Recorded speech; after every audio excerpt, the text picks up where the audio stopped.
Baik, Assalamualaikum warahmatullahi wabarakatuh. Perkenalkan, nama saya Jumra dengan NIM A0112210069 dari Prodi Ilmu Ekonomi. Di sini saya akan menjelaskan gambar-gambar yang ada pada chapter 11, di mana penerapan harga dengan kekuatan pasar. Penetapan harga dengan kekuatan pasar. Pada gambar pertama itu menangkap konsumen. Pada gambar ini, jika suatu perusahaan hanya dapat memberikan satu harga untuk semua pelanggannya, harga itu akan menjadi P, dan kuantitas yang diproduksi itu akan menjadi Q. Idealnya perusahaan ingin membebankan harga yang lebih tinggi kepada konsumen yang bersedia membayar lebih dari P tersebut, price tersebut. Sehingga menangkap sebagian surplus konsumen di bawah wilayah kurva permintaan, perusahaan juga ingin menjual kepada konsumen yang bersedia membayar lebih rendah dari P tersebut. Tetapi jika hal itu tidak berarti menurunkan harga ke konsumen lain. Dengan cara itu, perusahaan juga dapat menangkap beberapa surplus di bawah wilayah B, kurva permintaan.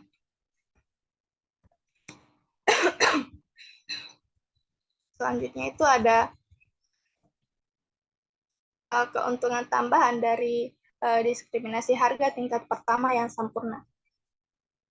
Jadi ketika suatu harga P itu yang dibebankan, keuntungan variabel perusahaan adalah area antara pendapatan marginal dan kurva biaya marginal dengan diskriminasi harga sempurna. Laba ini meluas ke area antara kurva permintaan dan kurva biaya marginal. Selanjutnya itu ada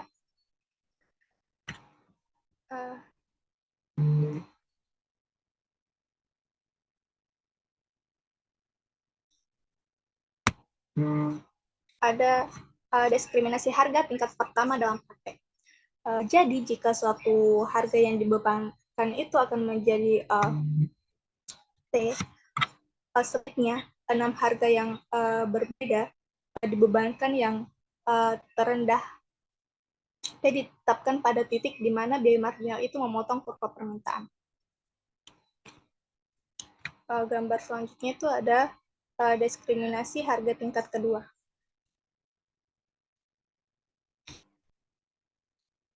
Harga yang berbeda dikenakan untuk jumlah yang berbeda atau blok dari barang yang sama.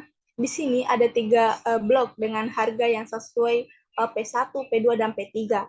Ada juga skala ekonomi dengan biaya rata-rata dan marginal menurun. Diskriminasi harga tingkat kedua kemudian dapat membuat konsumen lebih baik dengan memperluas output dan menurunkan biaya. Selanjutnya itu ada diskriminasi harga tingkat ketiga. Konsumen dibagi menjadi 2 kelompok dengan kurva permintaan yang dipisah untuk setiap kelompok, harga dan jumlah yang optimal sedemikian rupa sehingga pendapatan marginal masing-masing kelompok sama dan sama dengan biaya marginal. Di sini kelompok 1 dengan kurva permintaan D1 dibebankan P1, dan kelompok 2 itu dengan kurva permintaan D2 lebih ke elastis, karena harga P2 lebih rendah. Biaya mahal tergantung pada jumlah QT yang diproduksi. Perhatikan pada bahwa Q1 dan Q2 itu dipilih sehingga MR sama dengan MR2 sama dengan MC.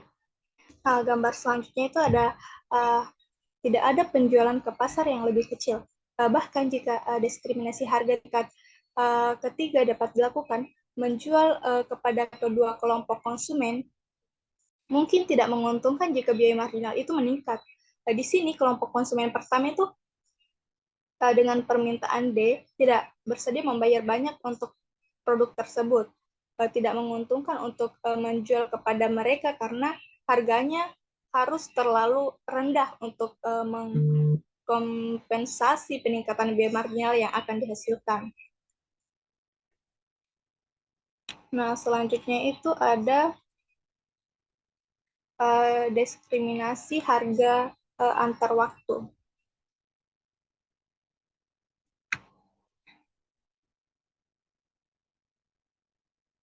Kurva permintaan inelastis untuk sekelompok kecil konsumen yang sangat menghargai produk dan tidak ingin menunggu untuk membelinya, misalnya penggemar fotografi yang menginginkan kamera terbaru. D2 adalah kurva permintaan untuk kelompok konsumen yang lebih luas, yang lebih rela melepas produk jika harga terlalu tinggi. Maka strateginya adalah menawarkan produk pada awalnya dengan harga tinggi, D1 menjual sebagian besar kepada konsumen pada kurva permintaan D1. Kemudian setelah kelompok konsumen pertama ini membeli produk, harga diturunkan menjadi P2 dan penjualan dilakukan ke kelompok konsumen yang lebih besar pada kurva permintaan D2. Selanjutnya itu ada beban puncak. Nah, pada kurva ini tuh kurva permintaan untuk periode puncak dan D2 itu kurva permintaan untuk periode tidak puncak. Perusahaan menetapkan pendapatan marginal sama dengan biaya marginal untuk setiap periode, memperoleh harga P yang tinggi untuk periode puncak dan harga P2 yang lebih rendah. Nompek menjual Q dan Q2 dalam jumlah yang sesuai. Selanjutnya itu ada tarif 2 bagian dengan konsumen tunggal. Nah, misalkan nih, hanya ada satu konsumen di pasar atau banyak konsumen dengan kurva permintaan yang identik. Misalkan juga perusahaan mengetahui kurva permintaan konsumen ini, sekarang ingatlah bahwa perusahaan ingin menangkap surplus konsumen sebanyak mungkin. Dalam hal ini tuh solusinya langsung tetapkan biaya penggunaan sama dengan biaya marginal dan biaya masuk sama dengan total surplus untuk setiap konsumen.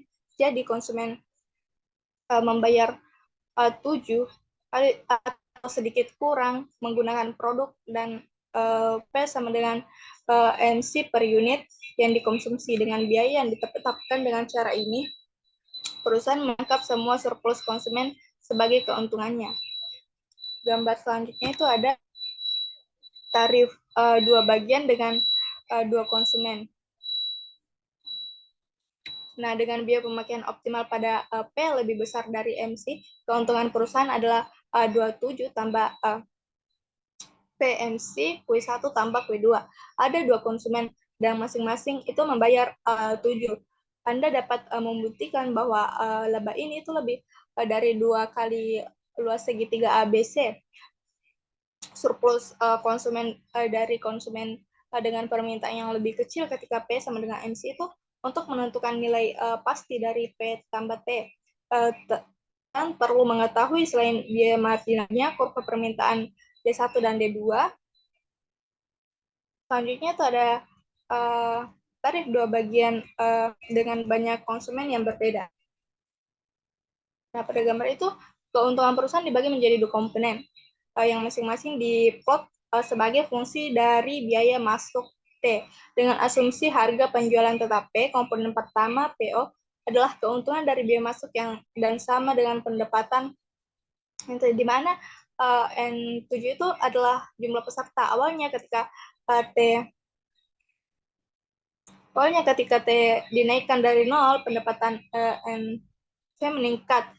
Namun pada akhirnya kenaikan T itu lebih lanjut akan membuat N sangat kecil sehingga NT berkurang. Komponen kedua adalah P adalah keuntungan dari menjual barang itu sendiri dengan harga P dan sama dengan PMC Q, di mana Q adalah tingkat di mana orang luar membeli yang baik. Semakin besar jumlah peserta N, semakin besar Q. Jadi jika PS berkurang ketika T bertambah karena T yang lebih tinggi mengurangi N. Selanjutnya itu ada harga reservasi. Nah, pada sumbu horizontal adalah R yang merupakan harga reservasi seorang konsumen untuk barang satu, dan sumbu vertikal R2 yang merupakan harga reservasi untuk barang dua. Gambar tersebut menunjukkan bahwa harga reservasi untuk tiga konsumen A bersedia membayar hingga $3,25 untuk barang satu, dan hingga $6 untuk barang dua. Konsumen B bersedia membayar hingga $8,25 untuk barang satu, hingga $3,25 untuk barang dua, sehingga konsumen C bersedia membayar hingga $10 untuk setiap barang. Nah, gambar selanjutnya itu ada keputusan konsumsi saat produk dijual terpisah. Hal ini menunjukkan bagaimana konsumen dapat dibagi menjadi beberapa kelompok. Konsumen dapat di wilayah satu grafik memiliki harga reservasi yang berbeda di atas harga yang dikenakan untuk masing-masing barang, sehingga mereka akan membeli kedua barang tersebut. Konsumen di wilayah 2 itu memiliki harga pemesanan barang 2 di atas P. Ketika harga pemesanan barang 1 di bawah P3, mereka hanya akan membeli barang 2. Demikian pula konsumen di wilayah 4 itu hanya akan membeli barang 1. Terakhir, konsumen di wilayah barang 3 itu memiliki harga reservasi di bawah harga yang dikenaikan untuk setiap barang dan tidak akan membeli keduanya.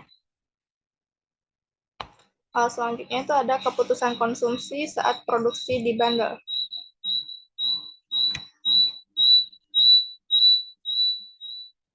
Nah, bergantung pada harga, beberapa konsumen di wilayah itu gambar mungkin telah membeli salah satu barang jika dijual terpisah. Konsumen ini hilang dari perusahaan bagaimanapun ketika menjual barang hanya sebagian bandel. Perusahaan kemudian harus menentukan apakah dapat bekerja lebih baik dengan bundling. Selanjutnya itu ada harga reservasi.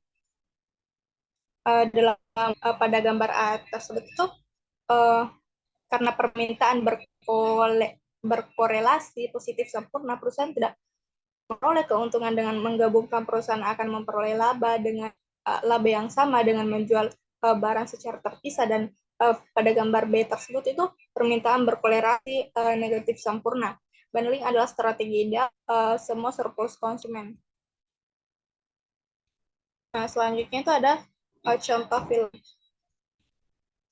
Nah, pada konsumen A dan B adalah dua bioskop. Diagram menunjukkan harga reservasi mereka untuk film Gone with the Wind and Getting Greatest Gerta. Karena tuntutan berkorelasi negatif, bundling menguntungkan. Selanjutnya itu ada bundling campuran versus murni. Nah, dengan biaya marginal positif, bundling campuran mungkin lebih menguntungkan daripada bundling murni. Konsumen A memiliki harga reservasi untuk barang satu yang berada di bawah biaya marginal C1. Konsumen D memiliki harga reservasi untuk barang 2 yang berada di bawah marginal C2.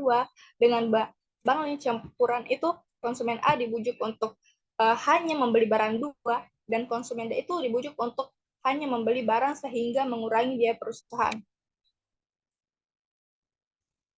Nah, selanjutnya itu bundling campuran dengan biaya marginal 0. Jika biaya marginal adalah 0 dan jika permintaan konsumen tidak berkorelasi negatif secara sempurna, bundling campuran masih lebih menguntungkan daripada bundling murni. Dalam contoh ini, itu konsumen B dan C itu bersedia membayar $20 lebih banyak untuk paket tersebut daripada konsumen A dan D. Dengan paket murni itu, harga paket tersebut adalah $100. Dengan bundle campuran, harga bundle dapat dinaikkan menjadi $120, dan konsumen A dan D itu masih dapat dikenai biaya sebesar $90 untuk satu barang. Selanjutnya itu ada bundling campuran dalam praktek. Nah, titik-titik pada gambar tersebut itu, pada gambar ini itu adalah perkiraan harga reservasi untuk sampel konsumen yang representatif. Perusahaan pertama-tama dapat memilih harga untuk Banda pada PB sehingga garis diagonal yang menghubungkan harga-harga ini melewati kira-kira di titik-titik di tengah titik-titik. Perusahaan kemudian dapat mencoba harga individu P1 dan P2. Mengingat P1 dan P2 dan PB itu keuntungan dapat dihitung untuk sampel konsumen ini, manajer kemudian dapat menaikkan atau menurunkan P1 dan P2, P1, P2 dan PB dapat dan melihat apakah penetapan harga baru itu menghasilkan keuntungan yang lebih tinggi. Prosedur ini diulang sampai keuntungan total secara kasar dimaksimalkan. Nah, gambar terakhir itu ada pengaruh iklan menunjukkan kurva permintaan dan biaya perusahaan dengan pengaruh iklan. Kurvanya itu menunjukkan kurva permintaan dan biaya perusahaan dengan dan tanpa iklan. AR dan MR itu adalah kurva pendapatan rata-rata dan marginal. Perusahaan ketika tidak beriklan dan AC dan MC itu kurva biaya rata-rata marginal. Ini menghasilkan kuantitas PO, di mana MR sama dengan MC itu dan menerima harga PO, laba per unitnya adalah selisih antara PO dan biaya marginal rata-rata, jadi PO laba totalnya diberikan oleh persegi panjang abu-abu. Baik, mungkin sekian penjelasan materi saya. Kurang lebihnya mohon dimaafkan. Wabillahi taufiq wal hidayah. Wassalamualaikum warahmatullahi wabarakatuh.